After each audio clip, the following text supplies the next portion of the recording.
नमस्कार. आज सविताच्या किचन मध्ये बनते आहे बासुंदी. गुढीपाडव्याच्या सर्वांना शुभेच्छा. बासुंदीसाठी अर्धा लिटर दूध घेतलंय आणि त्याच्यात त्या दुधात घालण्यासाठी बारीक केलेली साखर, मिल्क पावडर, वेलची, ड्रायफ्रूटचे बारीक केलेली पावडर, हे सर्व मी दुधामध्ये मिक्स करून घेणार.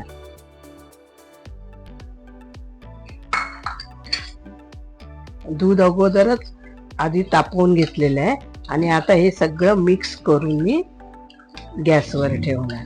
दूध मी आधीच गरम उकळवून घेतलंय आणि ते थोडं थंड झाल्यावर त्याच्यात मी हे सगळे इंग्रेडियंट मिक्स करून घेते. का तर नंतर गुठळ्या व्हायला नको म्हणून आधी मिक्स करून घेतले आणि आता हे मी गॅसवर ठेवणार. आधी गॅस थोडा बारीक ठेवते.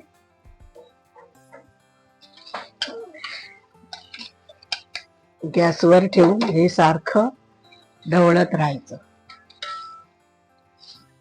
याला चांगली उकळी येईपर्यंत ढवळत राहायचं. हे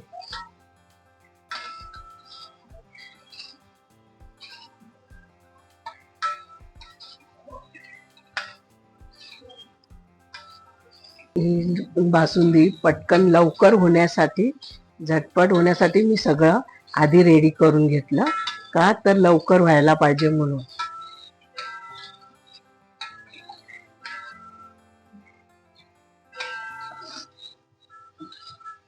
आता ही जाड होईपर्यंत हे ढवळत राहायचं आणि जाड एकदा झाली की मग गॅस बंद करायचा.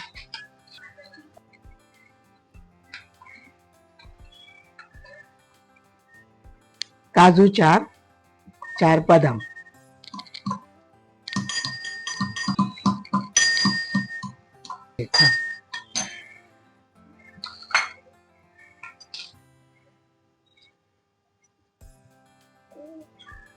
काजू आणि बदाम ठेचून घेतले ते वरून घालण्यासाठी.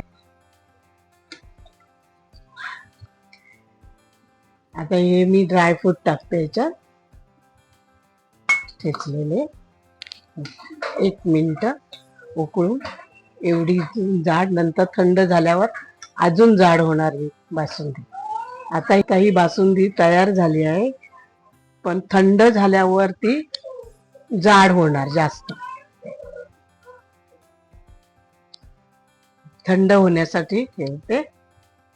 ही बासुंदी जर तुम्हाला आवडली असेल तर लाईक करा, शेअर करा, सबस्क्राईब करा, कमेंट करा.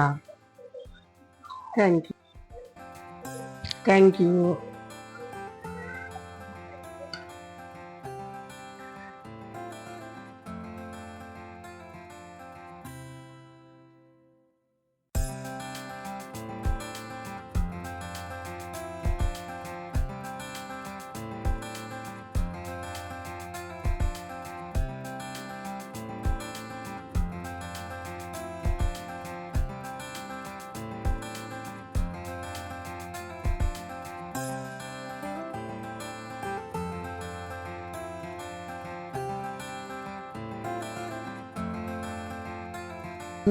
पुरी खाण्यास तयार.